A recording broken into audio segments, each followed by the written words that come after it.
Hello and welcome to Daily Dose Radio, a 5-minute-a-day podcast studying the Psalms verse by verse, recorded here in the dining room of the Bible Bistro, located in Sharonville, Ohio.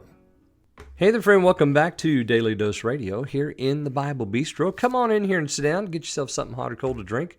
This is your home for, 5-minute-a-day, 5-day-a-week, studying the Psalms verse by verse Bible study. This is the only place you're going to find it on the interwebs. Right here, Daily Dose Radio. Tell all your friends about Daily Dose Radio. Let's get a whole new crew in here to study the Psalms with us. We're coming, we're headed into some really exciting material. I mean, it's all exciting. I shouldn't say it like that. But, the end of Book 4 and the beginning of Book 5 is just wonderful. So I hope that you'll encourage some friends to listen in to Daily Dose Radio. Well, today we're looking at verses 16 through 19, and we start with another question. We started in verse 1 and, was it verse 1 and 2? No, just verse 1. No, verses 3 and 4, rather. 3 and 4 we had the questions, and here we come in 16 to another question. So let's read our questions, and then we'll read 17, 18, and 19. Who will rise up for me against the evildoers? Who will stand up for me against the workers of iniquity? Unless the Lord had been my help, my soul had almost dwelt in silence. When I said, my foot slips, thy mercy, O Lord, held me up. In the multitude of my thoughts within me, thy comforts delight my soul. Amen. Well, we come to 16 and we have these questions. Who will rise up for me against the evildoers? So the question here is, well, it can be seen as the Lord's voice, but I think I prefer to read this as the psalmist's voice. And he's asking a rhetorical question. Who will rise up for me against the evildoers? Because that's how he started this out. Show thyself, rise up. He judged the earth. You judge the earth, come and render judgment. And now he says, well, who's going to rise up for me against the evildoers? Because if the Lord is not casting off his people, and if there's blessing in chastisement, and if he's giving me rest in the days of adversity, and there's going to be a judgment, what about right now? Who will rise up for me against the evildoers? Who will stand up for me against the workers of iniquity? This is almost like what he says there in Psalm 121. I look into the hills from whence cometh my help. My help cometh from the Lord. So he answers his own question. Where's my help going to come from? Here he answers his own question. Who will rise up for me against the evildoers? And he answers the question in 17, unless the Lord had been my help, my soul had almost dwelt in silence.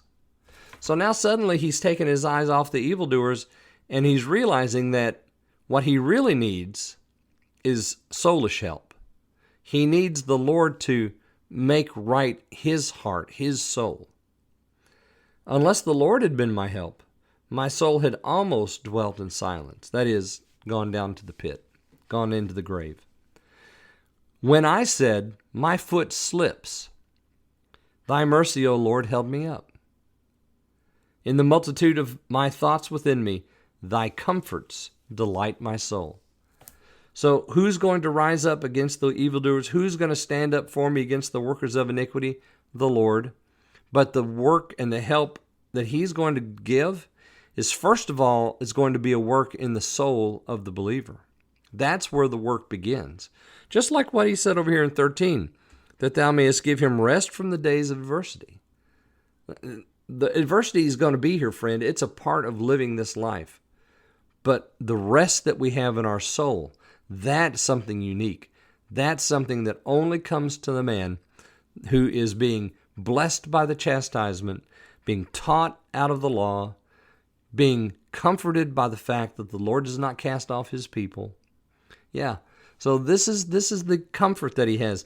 The multitude of my thoughts within me, thy comforts, all of these things, delight my soul.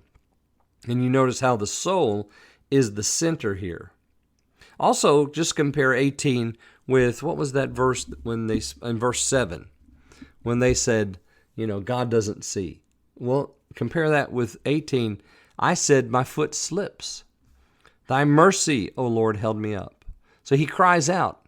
His foot is slipping because of the trouble that he sees with all these other people. Compare this Psalm 94 with what we read in, say, for example, 73. You know, the foot almost slips, but then there's a realization that, no, it's the mercy of the Lord that keeps us. It's the mercy of the Lord that we delight in. That's our comfort in this wicked, wicked life. Join me tomorrow. We're going to look at verses 20 through 23. I hope you'll join me then here on Daily Dose Radio. Thanks for listening to Daily Dose Radio. For more fresh and delicious Bible studies, podcasts, books, and more, check out the Bible Bistro online and on YouTube. Join me again next time for Daily Dose Radio.